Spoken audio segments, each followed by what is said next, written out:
여러분은 일본이라고 하면 어떤 생각이 드시나요?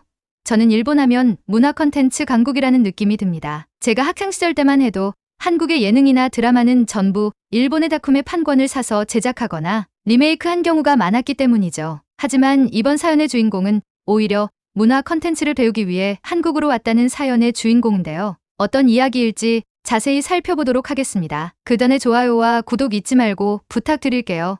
좋아요와 구독은 영상을 제작하는 데 큰 힘이 됩니다. 이번 이야기의 주인공이 일하는 업계의 특성상 주인공이 특정되기 쉬울 수 있기 때문에 가명과 주인공의 사연을 바탕으로 각색하여 이야기를 전달드리는 점 참조 부탁드리겠습니다. 일본인 미유키 씨의 사연을 제가 대신해서 읽어드리도록 하겠습니다. 저는 일본에 대한 자부심으로 똘똘 뭉친 아버지와 가장의 말이라면 죽는 신용까지 할 수 있는 매우 순종적인 어머니의 아래에서 자랐습니다. 아버지는 카미카제를 애국의 끝이라고 생각하시고 일본이 전쟁을 일으킨 것은 전 세계를 위한 일이었다며 한국과 다른 동남아 국가들은 모두 일본의 지배 덕분에 어느 정도 잘 살게 된 것이고 만약 일본에 합병됐다면 오히려 지금보다 더 좋은 여건에서 생활할 수 있을 것이라고 굳게 믿고 계신 분이었죠. 저 역시 그런 아버지와 어머니 사이에서 자라다 보니 당연히 아버지의 의견에 별다른 이해 없이 생활하고 있었습니다. 그러던 어느 날 저는 일본의 드라마를 리메이크한 한국 드라마를 우연히 보게 됐습니다. 어릴 때부터 만화와 드라마 같은 것들을 좋아했고 만화 편집자로 일하면서 만화를 드라마화할 때 극권의 초안을 다듬는 아르바이트도 하고 있던 저는 다양한 국가의 문화 컨텐츠에 관심이 많은 편이었죠. 근데 뭐 딱히 한국에 대한 관심은 없었습니다. 왜냐하면 그때까지만 해도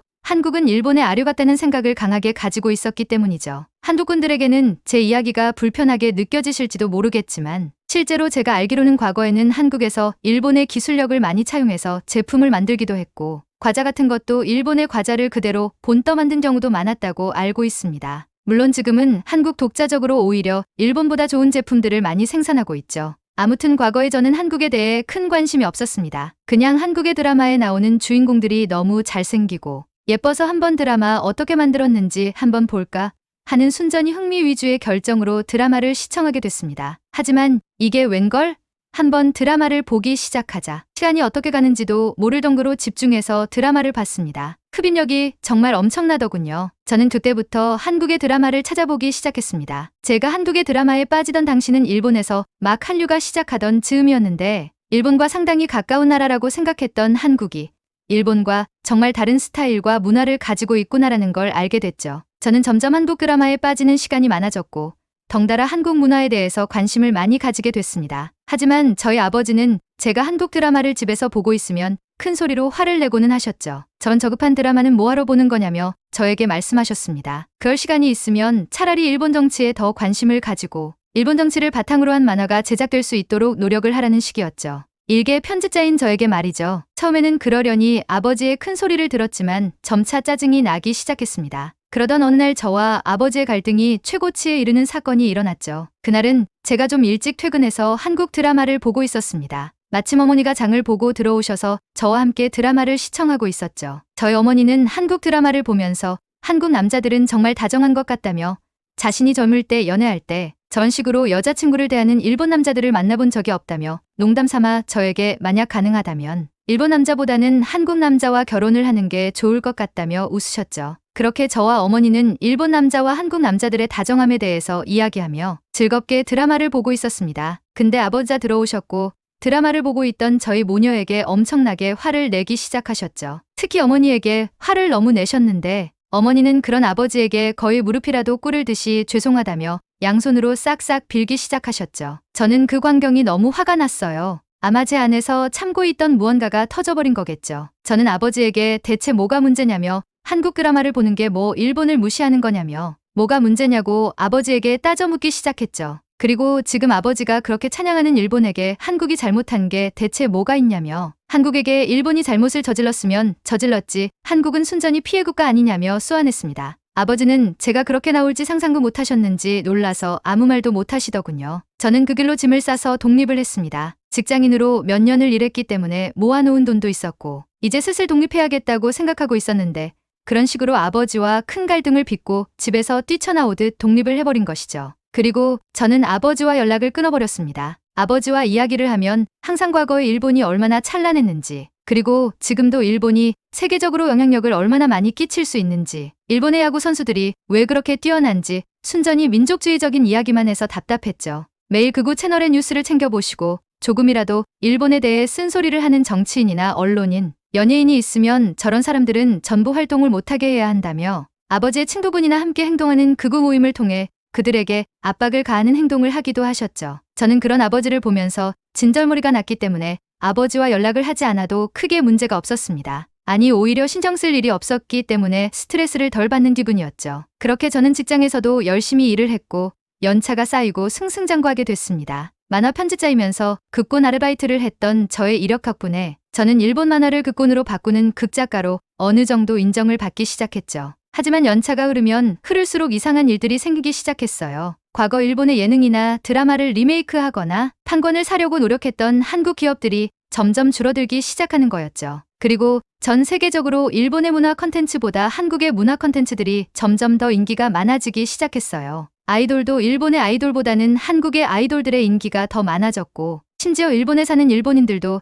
자국의 아이돌보다는 한국의 아이돌을 더 좋아하기 시작했죠. 오죽하면 일본의 드라마가 한국 드라마보다 경쟁력이 없는 이유에 대해서 분석하는 글들도 많아지기 시작했습니다. 사실 저는 어느 정도 예상하고 있던 일이었죠. 왜냐고요? 일본의 드라마는 인기 있는 만화를 드라마화하는 경우가 60% 이상이었죠. 하지만 한국의 드라마는 원작 작품 없이 순전히 드라마로만 만들어지는 경우가 대다수입니다. 그렇기 때문에 더욱 신선하고 다양한 내용의 드라마가 제작될 수 있는 거죠. 제가 출판사에서 일할 때 출장차 한국에 방문한 적이 있습니다. 한국에 방문했을 때 느낀 감상은 일본보다 자유롭다는 느낌이었죠. 일본이 스트리트 패션으로도 유명하고 다양한 개성이 있는 사람들이 모여있다는 생각을 하고 계실지도 모르겠지만 사실 그런 사람들은 시부야나 특정 지역에만 모여있는 경우가 많습니다. 출퇴근 시간에 일본 지하철을 타시면 모든 사람들이 거의 똑같은 색상의 옷과 똑같은 스타일의 정장을 입고 다니는 것을 보실 수 있을 겁니다. 가끔씩은 숨이 턱 막히기도 하죠. 근데 한국은 출퇴근 시간에 지하철을 타도 다들 개성 있게 옷을 잘 차려입었더라고요. 아무래도 직업적인 특성상 연예인들을 자주 만나기도 하고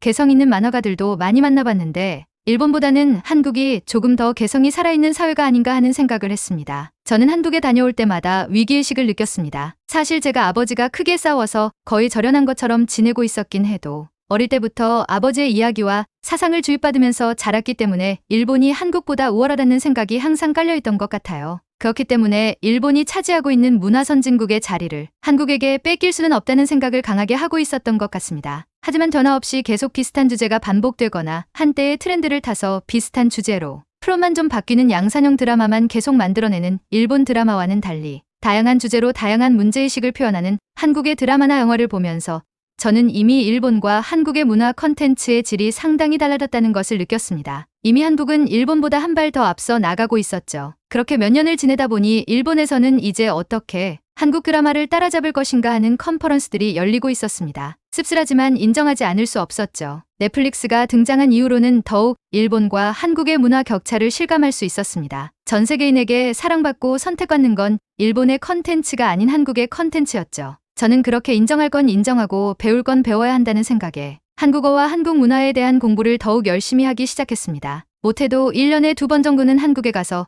요즘 한국에서 유행하는 건 어떤 거고 어떤 아이돌의 컨셉이 등장하는지 어떤 드라마가 인기인지 등을 철저하게 공부하기 시작했습니다. 그리고 제가 쓰는 각본에는 한국 남성들이 연애할 때의 모습들을 주인공에게 녹여내기 시작했죠. 그렇게 각본을 쓰기 시작하자 제가 쓴 각본의 남자 주인공들은 일본의 여성들에게 사랑받기 시작했습니다. 드라마가 원작 만화의 인기를 넘는 경우들도 많아졌죠. 전 세계인의 취향을 사로잡기는 어려웠지만 그래도 일본 여성의 취향을 사로잡는 것은 가능했습니다. 그렇게 바쁜 나날을 보내던 중 어느 날 어머니에게서 연락이 왔습니다. 어머니와는 종종 얼굴을 보기도 하고 자주 연락을 하면서 지내왔었죠. 하지만 어머니의 연락은 뜻밖이었습니다. 바로 아버지가 저에게 사과를 하고 싶어 하신다는 거였죠. 그 말에 저는 정말 놀랐습니다. 몇 년 만에 만난 아버지는 많이 노쇠해 계시더라고요. 아버지의 이야기는 이러했습니다. 제가 나가고 나서도 아버지는 계속 극우단체 활동을 계속하셨고 저에 대해서는 분노만 쌓아가고 계셨다고 합니다. 하지만 시간이 지나면 지날수록 전 세계적으로 한국의 인기가 높아져만 가고 한국의 제품들을 사용하는 사람들도 많이 늘어나는 걸 보면서